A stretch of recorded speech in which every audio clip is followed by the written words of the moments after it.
Hello मेरे प्यारे शेर और सैनियों, कैसे हैं? आशा करते हैं आप सभी अच्छे होंगे, मस्त होंगे, तंदुरुस्त होंगे और अच्छे से स्टडी कर रहे होंगे। तो चलिए आज हम कराने वाले हैं क्वेश्चन, मतलब इस वीडियो में हम आपको कराने वाले हैं बायोलॉजी का, जिसका अगर बायोलॉजी से अगर चैप्टर स्टार्ट करें तो तीसरा चैप्टर आएगा। ऐसे अगर सीरियली आप पढ़ के ऊपर से आइएगा, जैसे कि फिजिक्स केमिस्ट्री होता है ना, पहले फिजिक्स केमिस्ट्री बायोलॉजी, अगर उस तरह से अगर इसको सीरियल में नंबर में अगर दर्शाया जाए तो ये 8वां चैप्टर 7वां चैप्टर हो सकता है। अगर बायोलॉजी का चैप्टर पढ़ रहे हैं सिर्फ बायोलॉजी का, तो बायोलॉजी में आपका 8 चैप्टर आएगा। लेकिन साइंस का अगर बात करें तो साइंस में ये 7वां चैप्टर 8वां चैप्टर हो सकता है। ठीक है, अगर बायोलॉजी पढ़ रहे हैं तो बायोलॉजी में तीसरा चैप्टर है जिसका नाम है जीव जनन कैसे करते हैं। और इस टॉपिक में जो हम कराने वाले हैं 60 क्वेश्चन, वेरी वीवीआई क्वेश्चन, बहुत मोस्ट इंपॉर्टेंट।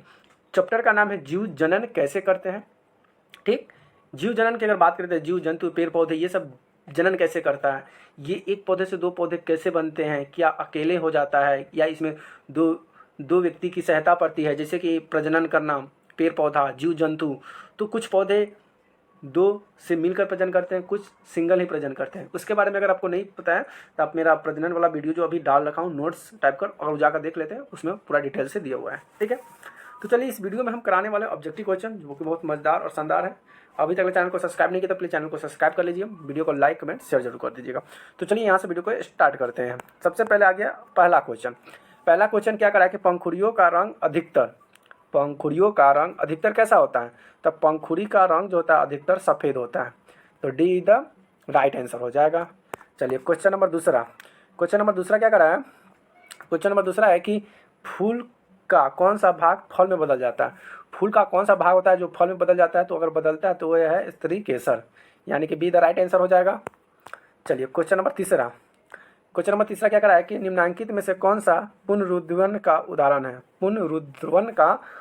है। अगर तीसरा की बात करें तो इसका आंसर हो जाएगा अमीबा। क्या हो जाएगा? अमीबा, तो B is the right answer हो जाएगा। चलिए क्वेश्चन नंबर चौथा क्या करा कि पुंकेसर पुष्प का कौन सा जननांग है। जननांग की अगर बात करें तो पुंसेकर की बात करें तो इसका जो आंसर हो जाएगा ये नर भी होता है और स्त्री भी होता है, यानी कि ये दोनों होता है पुंकेसर में। चलिए क्वेश्चन नंबर 5 देख लीजिए। क्वेश्चन नंबर 5 क्या कराया। क्वेश्चन नंबर 5 है कि पुरुषों में यौन आरंभ के लक्षण है। पुरुष में यौन आरंभ, यौन का मतलब अगर बात करें तो यौन का मतलब होता है जवान। क्या होता है? जवान। जब बच्चा जवान होने लगता है तो उसके लक्षण क्या दिखाई देने लगते हैं। उसको लक्षण कैसे पता चला कि बच्चा जवान हो रहा था? कंठ का फूटना और भी होता है, लेकिन जब यौन आरंभ के लक्षण जो होता है ना, कंठ का फूटना, आवाज़ का भारी बन जाना, आवाज़ थोड़ा मोटा हो जाना, ठीक है, दाढ़ी मूछ भी उगने लगता है। ठीक, तो यौन अवस्था में जाता है तो कंठ का फूट जाता है, वो जवान हो जाता है, उसके बाद उसका हाइट थोड़ा सा बढ़ना नामुमकिन हो जाता है। ठीक है, क्वेश्चन नंबर अगर छठा की बात करें, क्वेश्चन नंबर छठा क्या है कि स्त्रियों में यौन आरंभ के लक्षण है। अब देखिए पुरुषों में यौन आरंभ के लक्षण क्या है? आवाज़ का भारी हो जाना, आवाज़ का मोटा हो जाना, आवाज़ में चेंजिंग आ जाना। लेकिन स्त्रियों में यौन आरंभ के लक्षण हो सकते हैं, क्या लक्षण हो सकते हैं? तो स्तन में वृद्धि। स्तन मतलब जानते हैं ना क्या होता है, आपको हम डिटेल में हम पिक्चर के भी माध्यम से सहायता से आपको हम बता चुके हैं, जाकर देख लीजिएगा। स्तन जैसे बढ़ता है ना, यानी कि वह युवा अवस्था में वह क्रॉस करने लगती है। चलिए तो देखिए बायोलॉजी का टॉपिक है जो आपको यहाँ से हम दर्शाए हुए हैं। जैव प्रकरण हम करवा दिए हुए हैं, नियंत्रण एवं समय भी करवा दिए हुए हैं। अभी हम तीसरा चैप्टर करवा रहे हैं जिसका नाम है जीव जनन कैसे करते हैं। तीसरा चैप्टर, इसके बाद आएगा चौथा चैप्टर अनुवंशिक एवं जैव विकास होगा। उसके बाद 5वां चैप्टर आएगा हमारा पर्यावरण, छठा चैप्टर आएगा प्राकृतिक संसाधन प्रबंधन। यानी कि मैंने 3 चैप्टर और बाकी है इसको कराने के बाद। ठीक, तो चलिए 7वां क्वेश्चन क्या करा है। 7वां क्वेश्चन है कि मनुष्य में नर जनार्दन निम्नलिखित में से कौन सा है। तो अगर मनुष्य में अगर बात करें, मनुष्य यानी कि इंसानों में बात करें, तो अगर ये जो होता है मूत्रमार्ग होता है, शुक्राणु होता है, विरसक होता है, ये सभी जो क्या होता है नर जंघान के उदाहरण होता है ये सभी, यानी कि डी इधर राइट आंसर हो जाएगा। चलिए क्वेश्चन नंबर 8 को समझना है ध्यान से। पहले क्वेश्चन नंबर 8 क्या कहता है कि शुक्राणुओं का मोचन कहाँ होता है। शुक्राणु की बात करें तो शुक्राणु क्या होता है। तो शुक्राणु जो वीर होता है, एक तरह का फर्टिलाइजर होता है जो एक नए शिशु को निर्माण करने में सहायता करता है। तो अगर इसकी बात करें तो शुक्राणु शुक्रवाहिका में होता है। शुक्राणु का मोचन कहाँ होता है? शुक्रवाहिका में, यानी कि बी इधर राइट आंसर हो जाएगा। चलिए क्वेश्चन नंबर 9 क्या है कि परागण निम्नलिखित में से किसके अंदर बनते हैं। परागकण निम्न में से किसके अंदर बनते हैं। तो ये परागण जो बनते हैं पराग कोश में बनते हैं, यानी कि ए इधर राइट आंसर हो जाएगा। चलिए क्वेश्चन नंबर 10वां क्या कर रहा है कि पराग नलिका का बीजांडन की ओर वृद्धि करना किस प्रकार के अनुवंशक से संबंधित है। अगर इसकी बात करें तो ये है रसायन युक्त, और जिसको हम क्या बोलते हैं, केमोटॉपिज्म कहते हैं। ठीक है, चलिए क्वेश्चन नंबर 11। क्वेश्चन नंबर 11 क्या करा है कि भ्रूण को माँ के रूप में रुधिर के पोषण मिलता है। इसके लिए एक विशेष रचना होती है जिसे कहते हैं, जिसे हम क्या कहते हैं, तो उसे हम कहते हैं प्लेसेंटा कहते हैं। ठीक है, चलिए क्वेश्चन नंबर, अब हम देखते हैं 12। तो क्वेश्चन नंबर 12 क्या करा है कि पुष्पी क्या है, पुष्पी पादकों में लैंगिक जनन होता है। पुष्पी पादक में लैंगिक जनन होता है, तो क्या होता है, तो ये फूलों द्वारा होता है। पुष्पों में फूल के द्वारा लैंगिक जनन होता है। ठीक है, चलिए क्वेश्चन नंबर 13। क्वेश्चन नंबर 13 क्या करा है कि अमीबा में लैंगिक जनन किस विधि द्वारा आता है। अमीबा में जो लैंगिक जनन तो होता है वह किसके विधि के द्वारा आता है, किस विधि द्वारा होता है, तो यह होता है विखंडन विधि के द्वारा। क्या होता है, विखंडन विधि, यानी बी इधर राइट आंसर हो जाएगा। चलिए क्वेश्चन नंबर 14। क्वेश्चन नंबर 14 क्या करा है कि पौधे में जनन अंग कहाँ पाया जाता है। पौधे में जनन अंग कहाँ पाया जाता है, तो ये पाया जाता है पुष्प में पाया जाता है, तो सी इधर राइट आंसर हो जाएगा। चलिए क्वेश्चन नंबर 15।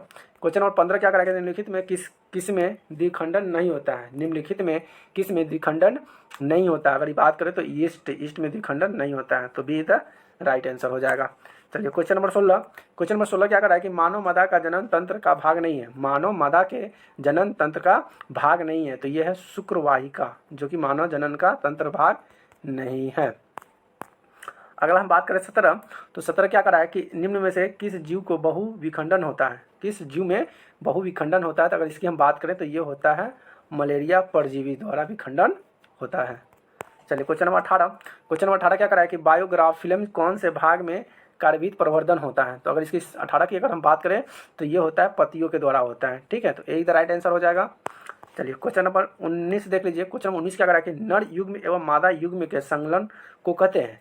नर युग्म एवं मादा युग्म के संलग्न को हम लोग क्या कहते हैं, तो उसे हम कहते हैं किमनन कहते हैं जी नहीं, भवनापन कहते हैं जी नहीं, मधुमेह कहते हैं जी नहीं। इसका मतलब इसमें से कोई भी नहीं है। ठीक है, नर युग्म के जो मादा युग्म के जो संलग्न होता है उसको हम मधुमेह तो कहते नहीं, बौना भी नहीं कहते, तो इसमें कोई ऑप्शन ही नहीं दिया हुआ है। ठीक है, क्वेश्चन नंबर 20। क्वेश्चन नंबर 20 क्या करा है कि निम्नलिखित में से कौन सी एक लिंगी पादप का उदाहरण है।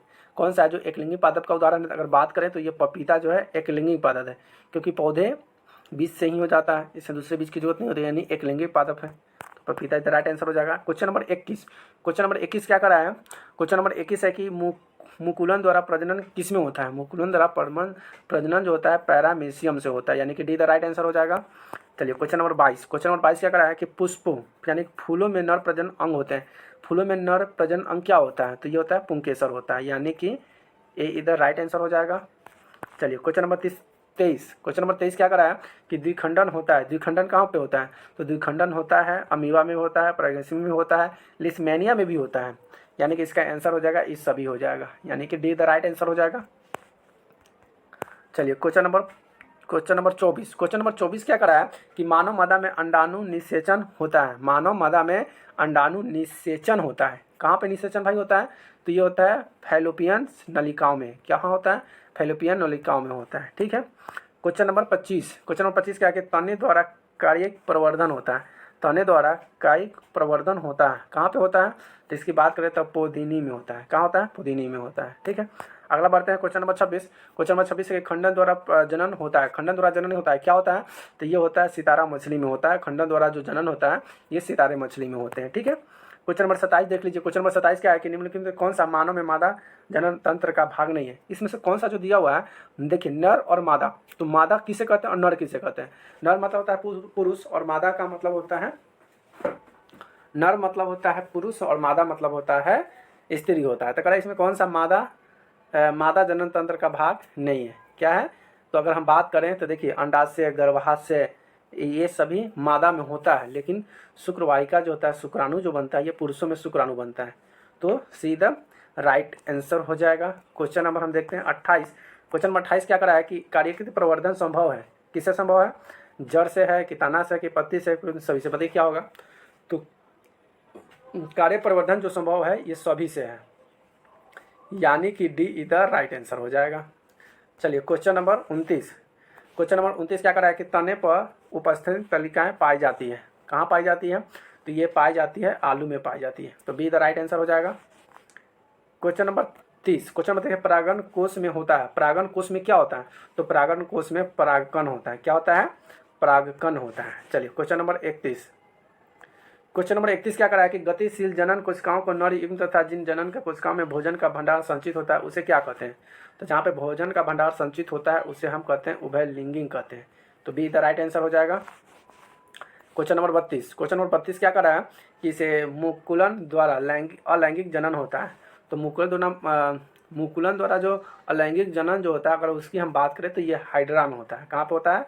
हाइड्रा में होता है अलैंगिक जनन। एक ही जनन से क्या होता है? टूट कर बिछड़ जाता है और बहुत सारे जनन उत्पन्न हो जाते हैं, वो हाइड्रा से होता है। ठीक है, चलिए क्वेश्चन नंबर 33। क्वेश्चन नंबर 33 क्या करा? क्वेश्चन नंबर 33 कि अलैंगिक जनन मुकुलन द्वारा होता है। फिर वही क्वेश्चन आ गया क्या, घुमा फिरा के, तो ये ईस्ट में होता है। कहाँ पे होता है? तो ये ईस्ट में होता है। तो बी द राइट आंसर हो जाएगा। चलिए क्वेश्चन नंबर 34। क्वेश्चन नंबर 34 क्या कहा? क्वेश्चन नंबर 34 है कि एड्स रोग का प्रमुख कारण है। अब देखिए एड्स रोग कैसे फैलता है भाई, तो देखिए ध्यान दीजिएगा बात को। एड्स बहुत बड़का बीमारी है, अगर जब आपको रिकवर हो जाएगा तो भाई आप तो जा सकते हैं ऊपर। इसीलिए एड्स कैसे होता है थोड़ा इसको ध्यान देना, इसको ध्यान से सुनना, ध्यान से समझना, बात को फॉलो करना। एड्स होता क्या है, एड्स कैसे फैलता है। तो यहाँ पे पूछा कि एड्स रोग का प्रमुख कारण है, मतलब अगर एक तरह से सोचो कि एड्स प्रमुख कारण यानी कि एड्स फैलता कैसे, होता कैसे। तो देखिए यौन, क्या लिखा हुआ है? असुरक्षित यौन संपर्क। यौन संपर्क की अगर बात करें ना, जिससे संभोग करते हैं ना, अगर सुरक्षित तरीका से नहीं किए तो आपको एड्स होगा। जैसे कि यहाँ पे मान लेते हैं ये क्या है, फीमेल है और यहाँ पे मेल है। ठीक है, ये जब दोनों संपर्क में आते हैं, संभोग करते हैं, तो जो बिना इसकी सहायता से, किसकी सहायता से?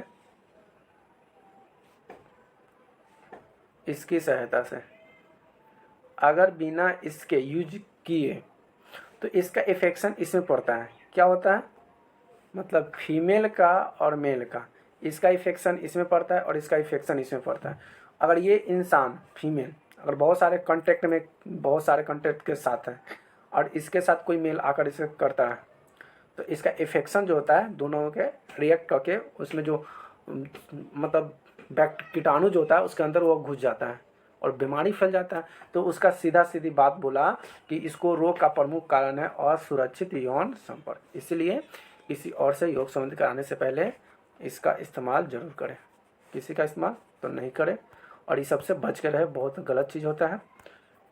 ठीक है, अगला है कि स्त्रियों में अंडाशय की संख्या कितनी होती है? स्त्री में जो अंडाशय बनता है वो अंडाशय की संख्या कितना होता है? तो अगर हम बात करें अंडाशय की संख्या तो उसमें अंडा 2 तरह का होता है। ठीक है, तो आप ध्यान से जब पिक्चर देखे होइएगा ना, तो हम पढ़ाए हुए हैं उसमें पिक्चर की सहायता से भी दिया हुआ है, ऐसे बना हुआ रहता है। ठीक है, ठीक, और एक अंडा इधर होता है, एक अंडा इधर होता है, इसको योनि वाली भाग बोला जाता है। ठीक, तो ये इधर से ऐसे स्पर्म जाता है और ये अंडा इधर होता है, अंडा यानी कि अंडों की संख्या कितना हो गया? 2। तो याद रहेगा स्त्री में अंडों की संख्या कितनी होती है? तो 2 होती है। तो बी द राइट आंसर हो जाएगा। चलिए 36 नंबर क्या करें कि मनुष्य में निषेचन के फलस्वरूप बनता है, किसके द्वारा बनता है? तो इसकी बात करें तो यो युग्मज नज के द्वारा बनता है। सीधा राइट आंसर हो जाएगा। Question number 37। क्वेश्चन नंबर 37 क्या करा कि गन्ना क्या है? गन्ना, गुलाब, अंगूर कृषि में किस जनन विधि द्वारा उपयोग किया जाता है?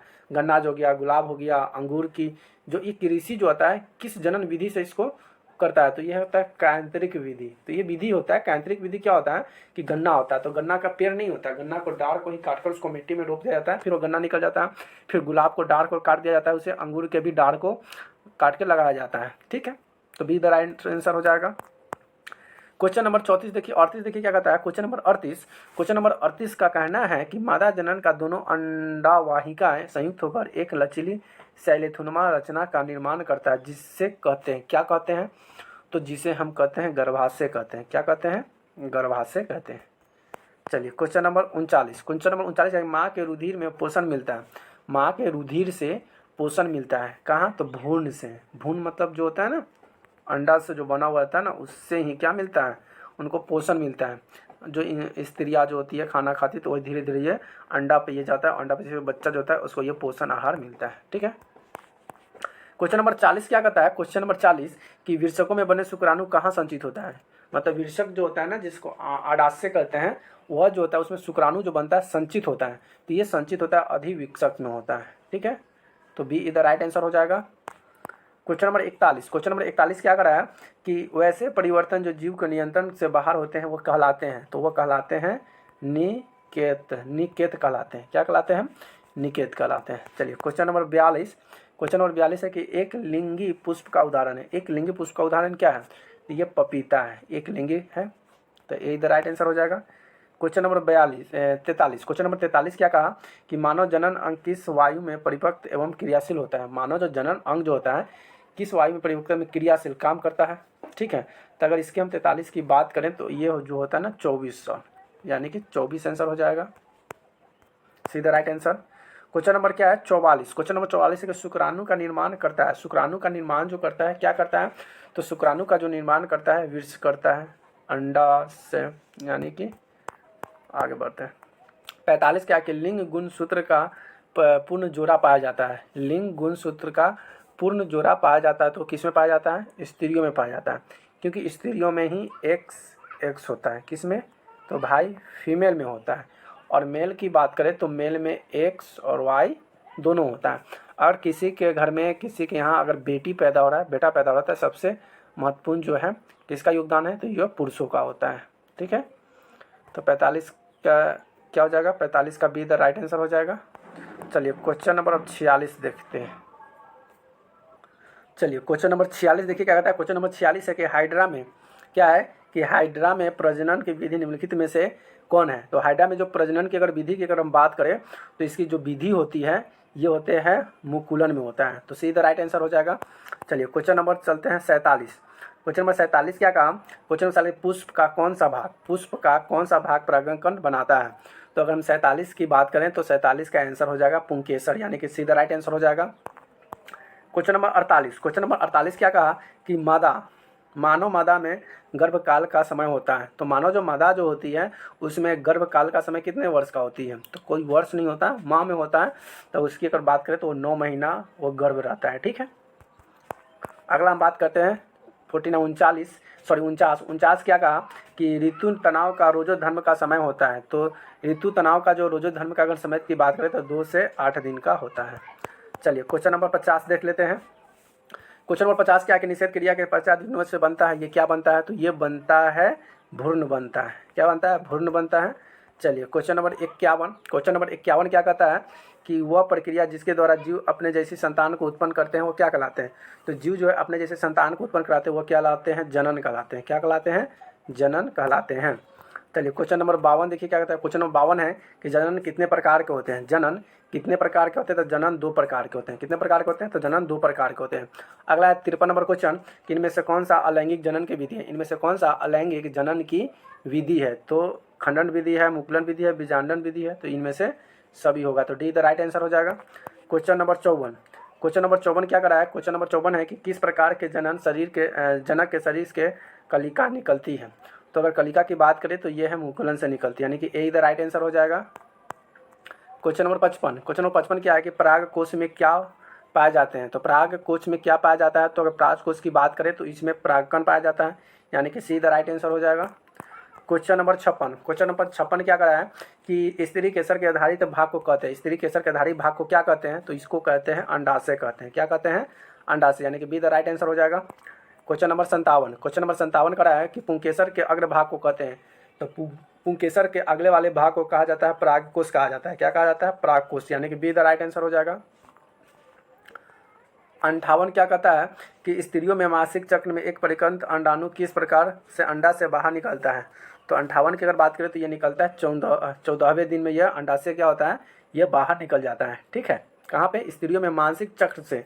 तो मानसिक चक्र से परिपक्व अंडाणु किस दिन अंडाशय से बाहर निकल जाता है? तो ये 14वां दिन में वो बाहर निकल जाता है। उसके बाद हम बात करें 59 की, तो 59 क्वेश्चन क्या करा है? 59 नंबर क्वेश्चन कि निम्नलिखित में से कौन सा लैंगिक जनन संचारित रोग नहीं है? तो लिंग से द्वारा जो उत्पन्न रोग होता है वह इसमें वह रोग नहीं है। तब उसके बाद कर देखिए एड्स उसी से पड़ता है, गोनोमिया उसी से पड़ता है, सिफिलिया ये सभी जनन से फैलता है, एक दूसरे सेक्स करने से फैलता है, लेकिन टाइफाइड जो होता है सेक्स से नहीं फैलता है, यानी कि डी इधर राइट आंसर हो जाएगा। क्वेश्चन नंबर अब 60 देखिए। क्वेश्चन नंबर 60 क्या करा कि निषेचन क्रिया के किस युग से मुख्य होती है? अमीबा में, ईस्ट में, पोडियपन में, इनमें से कोई नहीं। बताइए इसमें से क्या, इसका आंसर क्या होगा? इसकी बात करें तो पुष्पी पादप एवं जंतुगम, यानी कि सी द राइट आंसर हो जाएगा। क्वेश्चन नंबर 61 देख लीजिए। क्वेश्चन नंबर 61 क्या करा है कि निषेच में फल स्वरूप अंडाशय की दीवार बनी होती है। तो अंडाशय की जो दीवार जो बनी होती है कहाँ पे बनी होती है? ये फलों में होती है, तो बी द राइट आंसर हो जाएगा। क्वेश्चन नंबर 62, क्वेश्चन नंबर 62 क्या करा है कि निम्नलिखित में कौन सा जीवाणु जनित रोग नहीं है, इसमें से कौन सा है जो जीवाणु द्वारा रोग फैला हुआ नहीं है, आपको बताना है। तो ये मस्सा है। मस्सा कोई जीवाणु द्वारा नहीं फैलता, लेकिन गोलोरिया जीवाणु द्वारा फैलता है, विषोरिया और इनसे सभी तो होगा नहीं, यानी कि मस्सा जो है ये रोग नहीं है। अगला हम 63 हम बात करते हैं। 63 नंबर क्वेश्चन क्या करता है, 63 क्वेश्चन करता है कि निम्नलिखित में कौन सा एक उभयलिंग जंतु है, निम्नलिखित से कौन सा एक उभयलिंग जंतु है। तो अगर उभयलिंग की बात करें तो ये केचुआ है। क्या है? केचुआ। तो ए इधर राइट आंसर हो जाएगा। और क्वेश्चन का इस चैप्टर का लास्ट आंसर क्वेश्चन आ गया, लास्ट क्वेश्चन आपका, इसका जवाब आपको देना है। बताइए इसका आंसर क्या होगा। नर युग तथा मादा युग में संयोजक से बनता है, मतलब नर और मादा मतलब स्त्री मेल और फीमेल के द्वारा मिलकर संकोच से बनता है। क्या बनता है? तो क्या जाइगोट बनता है, अंडाणु बनता है, शुक्राणु बनता है, वीर्य बनता है। तो देखिए वीर और शुक्राणु जो होता है पुरुषों में पाया जाता है, अंडाणु महिलाओं में पाया जाता है, लेकिन नर और मादा के संयोग से बनता है, जाइगोट बनता है, इसमें बच्चों का निर्माण होता है। ठीक है, तो ये इधर राइट आंसर हो जाएगा। तो आज के लिए जितने भी मैंने VVI क्वेश्चन था, इंपॉर्टेंट क्वेश्चन, मैंने सभी आपको क्वेश्चन करा दिया। अब आपके लिए कुछ HW क्वेश्चन लेके आए हैं जो आपको यहाँ पे बताना है, जिसको प्रोजेक्ट वर्क है, जिसको हम HW हम देते हैं घर से बनाने के लिए, हर क्वेश्चन के बाद हम देते हैं। आपको भी दिए, आपको इसका कमेंट में आंसर बताना है कि पौधों में जनन अंग कहाँ पाया जाता है, पहला क्वेश्चन। दूसरा क्वेश्चन, स्त्री में मानसिक चक्र में परिपक्व अंडाणु किस दिन अंडाशय से बाहर निकलते, अभी बताए हैं। पुंकेसर का अग्रभाग को क्या कहते हैं, ये भी अभी बताए हैं। उसके बाद है निश्चय और फलस्वरूप अंडाशय के दीवार बने होते हैं, किसके बने होते हैं, परागकशन होते हैं। एड्स रोग के प्रमुख कारण क्या होते हैं, ये भी आपको मैंने एक्सप्लेन किया। उसके बाद है किस प्रकार का जनन अंग शरीर के नलिका द्वारा बाहर निकलती है, मुल्कन द्वारा किस जलैंगिक जनन होता है और खंडन द्वारा जनन होता है। ये सभी चीज़ आपको मैंने कराया। इस सभी का आंसर आपको क्या करना है, आपको कमेंट बॉक्स में देना है। अभी जितना यहाँ पे जो देख रहे हैं क्वेश्चन 10 क्वेश्चन, इस सभी का आंसर आपको क्या करना है, कमेंट बॉक्स में देना है। तो चलिए आज के लिए इतना ही, फिर मिलते हैं अगले वीडियो में एक नए टॉपिक के साथ। तब तक आप पढ़ते रहिए, एंजॉय करते रहिए। और यहाँ से आपको बिल्कुल फ्री में मिलने वाला है, क्या मिलने वाला है बिल्कुल फ्री में। तो अगर आप कोई भी सब्जेक्ट का अगर नोट्स लेना चाहते हैं, क्वेश्चन आंसर लेना चाहते हैं, तो व्हाट्सएप पर मैसेज कर दीजिएगा, आपको यहाँ से क्या है आसानी से आपको मिल जाएगा। इसके बदले आपको कुछ करना नहीं है, इसके बदले सिर्फ चैनल को सब्सक्राइब कर देना है, वीडियो को लाइक करना है, शेयर करना है। वीडियो देखने के लिए बहुत बहुत धन्यवाद। Thank you so much, love you.